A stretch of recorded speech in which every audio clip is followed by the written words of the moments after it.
अनूप कुमार सिंह जी, लखनऊ से। जी। राधा वल्लभ श्री हरिवंश।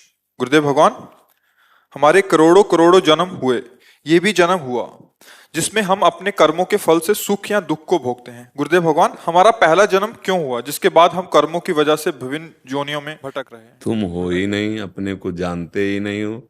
वेद अगर जानते होते तो समझ में आ जाता। एको हम बहुश्यामः, मैं एक बहुत रूपों में हो जाऊं। वही मैं जो श्री कृष्णचंद्र जी उपदेश करते हैं चतुश्लोकी भागवत में। जब सृष्टि नहीं थी तो मैं था, जब सृष्टि नहीं रहेगी तो मैं रहूंगा। बीच में जो कुछ भास रहा है मैं हूं। मत्ता परतरम नान्यत किंचिदस्ति धनंजय। भूल आपकी हो गई, आपने भूल कर लिया, अपने आप को भूल गए और देह मानकर भोगों में विचरण कर रहे हैं। इसी बात का तुम्हें दंड मिल रहा है। नहीं, आपने ही तो आप अपने संकल्प से बंधे हैं। स्वप्न में आपको किसी ने बांधा, मारा, किसी ने सुख दिया, दुख दिया? नहीं, आपके मन की कल्पना थी। ये कब पता चला? जब जगे। अभी कहाँ हो? मोह निद्रा में। थोड़ा ज्ञान में जगो तो अपने आप इस प्रश्न का समाधान मिल जाएगा। स्वप्न में जैसे आप जल में डूब रहे हैं तो बाहर से तैराक या नौका की व्यवस्था आपको बचा नहीं सकती। स्वप्न में यदि जल में डूब रहे हैं तो बाहरी नौकाओं से आपके शरीर को घेर दिया जाए, तैराकों को खड़ा कर दिया जाए तो आप बच नहीं सकते। एक ही उपाय, जगा दिया जाए। समझ रहे? स्वप्न में अगर कोई तुम्हारा गला काट रहा है तो अब चाहे जितनी व्यवस्था कर दी जाए आपको बचाया नहीं जा सकता। एक ही उपाय है, बस जगा दिया जाए। जो सपने सिर काटे कोई, बिन जागे दुख दूर न। बहुत बड़ा दीर्घ स्वप्न आप देख रहे हैं, आपको किसी ने नहीं बांधा। आप कोई मनुष्य नहीं है, आप कोई स्त्री पुरुष नहीं है, आप सच्चिदानंद हैं। आपको किसी सुख की चाह नहीं है। आप में कभी अभाव हुआ ही नहीं। आपका बंधन कभी था नहीं, है नहीं, रहेगा नहीं। पर आप शरीर भाव को स्वीकार कर लिए। कई बार चर्चा की, अगर आप सुना हो, हम श्वा को जहां स्थापित कर देते हैं वहीं बंध जाते हैं। श्वा को, जैसे श्वा, कल ही चर्चा हुई थी, श्वा को जैसे हम स्थापित कर दिया बुद्धि में तो बुद्धिमान, शरीर में तो मैं पुरुष, धन में धनवान, कुल में कुलवान, जात, ये आपका कुछ नहीं है। ये आपका कुछ नहीं है। आपने स्वा को गलत जगह स्थापित कर दिया और इसी के परिणाम से आपका बार बार जन्म मरण हो रहा है, वो भी एक दीर्घ स्वप्न जैसा। ना कोई जन्म है, ना कोई मृत्यु है। आपका हो ही नहीं सकता। आपको कोई दिव्यास्त्र आज तक बना ही नहीं कि छेद सके। न आग्नेयास्त्र, न वारुणास्त्र, न वायवास्त्र, कोई ऐसा अस्त्र ही नहीं बनाया गया सृष्टि में। हाँ, आपके शरीर का नाश कर देगा, क्योंकि शरीर उन्हीं तत्वों से बना हुआ है। क्षितिजल पावक गगन। आप सच्चिदानंद हैं। आप अपने को भूल गए हैं। अगर आप जान ले, सोई जाने जे देव जनाई, तो जानत तुम्हें तुम्हें हो जाए। किसने किसको बांधा? खत्म खेल। अध्यात्म है, समझ में आया आपको? आपको किसी ने नहीं बांधा, आप स्वयं बन गए हैं। आप स्वयं, आपने स्वीकार कर लिया गलत। पर को स्वीकार कर लिया। ये पर है स्थूल, इसके अंदर सूक्ष्म है। पर है स्वभाव, प्रकृति का पर है। आप न स्वभाव हैं, न स्थूल शरीर है, न सूक्ष्म शरीर है। आप सच्चिदानंद है। कहां आप समझ पा रहे हैं? आपको किसने बांधा है? आप बंधे हो। मैं शरीर, अब बंध गए। जहां आपने मैं को स्थापित किया वहीं बंधे हुए हो। मैं को हटा लीजिए।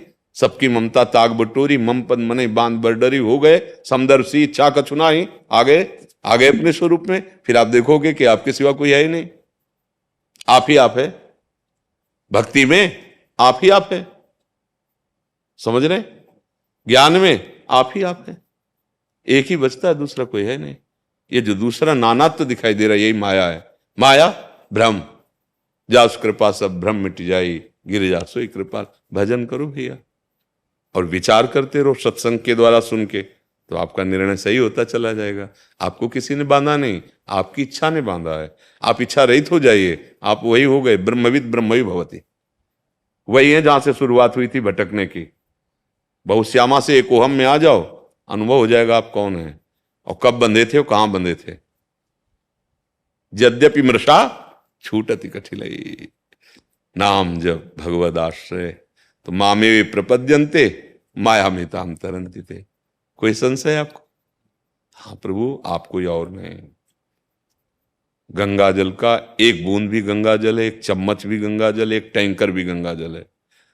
तो पूर्णात पूर्ण मुदच्यते, पूर्ण का जो बचा वो पूर्ण ही, तू पूर्ण परमात्मा स्वरूप है, अपने स्वरूप को भूल गया है, बस खास बात। अब प्रपंच में रत होकर इसका उत्तर नहीं दिया जा सकता। अगर प्रपंच में तो तुम जो कर्म कर रहे हो ये तुम्हें बांधे हुए हैं, तो आप शरीर भाव में भी इसका उत्तर ले लिए, लेकिन ये कोई संतुष्टता का कारण नहीं हुआ। आपको कोई कर्म छू ही नहीं सकता, कर्म की पहुंच ही नहीं आप तक। जो शुभ अशुभ कर्म हो रहे हैं देहाभिमान के कारण शरीर से, वही दंड भोग रहा है, वही सुख भोग रहा है, और आप उसके दृष्टा न बन के भोक्ता बन बैठे, आपकी गलती हो गई। अचाह हो जाओ, अभी आनंद आ जाएगा। वैसे आपका स्वरूप अचाह ही है, पर शरीर को लेकर चाहें उत्पन्न हो गई हैं। अब थोड़ा टेढ़ी खीर है, शरीर से राग हटा पाना बहुत कठिन। तो मैं शरीर से ही समर्पित हो जाओ प्रभु को, वो अलग अलग आपको अनुभव करा देंगे। तेरा स्थूल ये, सूक्ष्म ये, कारण ये है, देख तेरा मेरा एक ही स्वरूप है, तेरा मेरा एक ही। तस्मित तज्जने भेदा भावात, भगवान और भगवान के जनों में अभेद हो जाता है, क्योंकि अभेद है, जानत तुम्हें तुम्हें हो जाएगी। ठीक समझ आ गई तो दो है ही नहीं, एक ही। नाम लेके जब किसी उपकार बहुत श्यामा में फैल गया, एक हम में आ जाओ, समस्या का समाधान। भगवान ने हमें क्यों फंसा दिया, भगवान ने ऐसा क्यों किया, भगवान ने, यही भूल हो गई तुम्हारी। कहाँ फंसे हो तुम? अपने आप से अपने आप में फंस गए हो। देखो ना, आप ही तो स्वीकार किए हो। आपको किसने बांधा है? कौन बांधा है? 4 दिन कोई व्यसन किया, अब उसके बिना जी नहीं सकते। किसी भोग को भोगा, भ्रमात्मक सुख मिला, अब इसके बिना नहीं जी सकते। आप किस किस के बिना नहीं जी सकते? आप अविनाशी, कभी सोचा लौटकर? आपके हृदय में इतना अपार सुख है कि आपको किसी का सुख की आकांक्षा ही नहीं। सुख राशि हो आप, चेतन अमल सहज सुख राशि, कभी आपने सोचे नहीं। आप बाहरी विचरण करो, बाहर सवाल का हल नहीं मिलेगा, अंदर मिलेगा, अंदर मिलेगा। सर्वात्मना न विसृजेत बहिरिंद्रियाणि, इंद्रियों को बाहर मत दौड़ाओ, अंदर आओ। अंदर इतना आनंद सिंधु मध्य तो वासा, समुद्र भरा है आनंद का। अब बाहर हम विषयों में खोज करने वाली बुद्धि से भला आनंद समुद्र का अनुमान कैसे लगा सकते हैं? भोगैश्वर्य प्रसक्ता नाम तयापहृत चेतसाम व्यवसायत्मिका बुद्धि समाधो न विधीयते। जिसकी भोगों में बुद्धि अपरित हो चुकी है, चित्त अपरित हो चुका है, वो निर्णय ही नहीं कर सकता कि भगवान है, भगवान की प्राप्ति करनी है। देख लो ना, आप आंख खोल के देख लो, बस इतना विजय प्राप्त हो गई, इतने लोग नमस्कार कर रहे हैं, यश, मरोगे तब ये सब ड्रामा यही रह गया। सत्य को तो कुछ प्राप्त नहीं किया, फिर खाली हाथ, तो बचा क्या तुम्हारे पास? जीवन व्यर्थ ही तो गया। ये हम इसलिए प्रार्थना करते हैं कि अधिक से अधिक श्रवणेन्द्रिय से प्रपंच त्याग करके अध्यात्म सुनो। किसी भी सुलझे हुए जो संत जन हैं, भगवान के निज जन हैं, उनसे सुनो। नहीं उलझ जाओगे, सुनने में भी उलझ जाओगे, क्योंकि खुद सुलझा हुआ नहीं है तो शब्दों का अर्थ गलत करके हमें उलझा सकता है। शब्द ब्रह्म का पारगामी विद्वान और पर ब्रह्म की अनुभूति, तभी उससे हमारा सुलझन होगी, अन्यथा उलझ जाएंगे, फंस जाएंगे हम। वो ऐसा रास्ता मिलेगा जो फंसने वाला ही होगा। श्रवणेन्द्रिय से जब हम भगवत वाक्य सुनते हैं तो हमारा स्वरूप जागृत होता है। ए सो रहे हो क्या, जगो। तो यद्यपि वो सुषुप्ति की चेतना में, पर वो जग जाता है। श्रवणेन्द्रिय से गया ना, तो संत जन श्रवणेन्द्रिय से अपने ज्ञान के वचन, भक्ति के वचन बोलकर हमें मोह निद्रा से जगाते हैं। हमारा क्या कर्तव्य है, अरे हमने क्या कर दिया, हमको क्या करना चाहिए, ये जागना। और अब वो जग रहा है, अब वो क्या क्या जो अंदर आया ना, अब वो जाग रहा है। मैं कौन हूं, मेरा कर्तव्य क्या है, मैं क्यों फंस गया हूं, मुझे दुख क्यों मिल रहा है, मैंने क्या बिगा, ये जो प्रश्न आते, अब उसे पहुंचाएंगे संत सभा में, और वहां जो उत्तर मिलेगा, अब वो जगना प्रारंभ होगा। और जब जगोगे तो हम तुम दो नहीं रहेंगे, हम न तुम दत्तर गुम बचा एक। देखत देखत ऐसा देख, मिट गई दुविधा, रह गया एक। तब तो देखना। और ये तो माया का नाटक चल रहा है भाई, सच्ची बात समझो। अध्यात्म जो आप जहां आए हो, ये भगवत प्राप्ति का उत्तर होता है। यहाँ केवल भगवत प्राप्ति का, केवल अध्यात्म की चर्चा। हमारा उद्देश्य शरीर रक्षा नहीं है, हमारा उद्देश्य है आपको बचाकर प्रपंच से और उस सच्चिदानंद में, जिसका आपने प्रश्न किया कि बहुत जन्मों से हम बर्बाद होकर घूम रहे हैं, बस उसी बर्बादी को मिटाने के लिए, ये भवरोग मिटाने के लिए सत्संग है। यदि स्वीकार कर ले तो आप अपने ऊपर कृपा करके सुन लो और अपने आचरण में उतार लो। तो नहीं तो अभी गेट के बाहर निकलोगे सब उड़ जाएगा। ये दिव्य है, ये भागवतिक है, पकड़ में नहीं आएगा। यदि हृदय पहले से ये आश्रय लेकर आया कि अब मेरा उद्धार तो संत वाणी से ही होगा, संतों के चरणों से ही होगा, तो बात तुम्हारी खोपड़ी में घुस जाएगी और बलात् वैसे जैसे भूत कराता है ना, ऐसे आपसे अच्छे कर्म कराने लगेगी। बुरे कर्म सोचोगे तो जलने लगोगे, भगवान की तरफ बढ़ने के लिए व्याकुलता आने लगेगी। ये सत्संग का प्रभाव है। तिनकी संगति रहत जाति कुल मद सब नंसई, संतत सेवक भजत सदा जे श्री हरिवंश।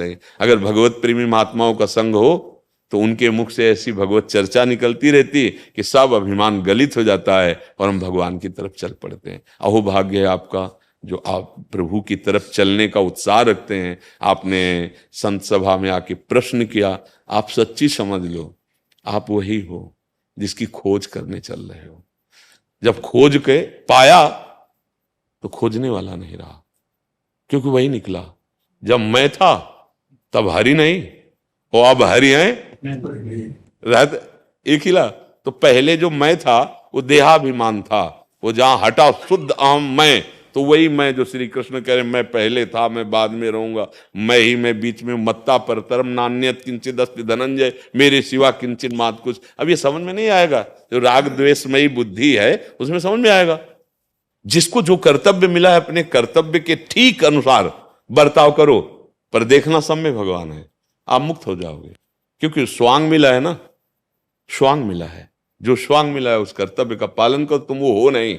स्वांग करता कभी अपने को स्वांग में वो नहीं मानता जो स्वांग करता है। वो समझता है कुछ मिनट के लिए, कुछ घंटे के लिए, कुछ दिनों के लिए रोल है। तो हम न स्त्री है न पुरुष है, हमें केवल स्वांग मिला है। उस स्वांग को कर लो, आप अपने को पहचान लो, आप कौन हो। आप वही हो जिसकी खोज करना चाहते हो, पक्का, इसमें कोई संशय नहीं है। अब स्वांग करने में जो रोल मिला उसमें धोखा मत करो, उसमें अधर्म मत करो, पापाचरण मत करो, तो हृदय निर्मल होता जाएगा और आप अपने को पहचान जाएंगे। जानत तुम्हें हो जाए, ये बस खास बात है। किसी ने तुम्हें को नहीं बांधा, कोई और नहीं है प्यारे, तुम वही हो, वही हो। बस ये बात समझ में आ जाए, अब आगे समझ में आ जाए, भगवान कृपा करें। तो इसीलिए कहते हैं अच्छे आचरण करो, नाम जप करो। ठीक है।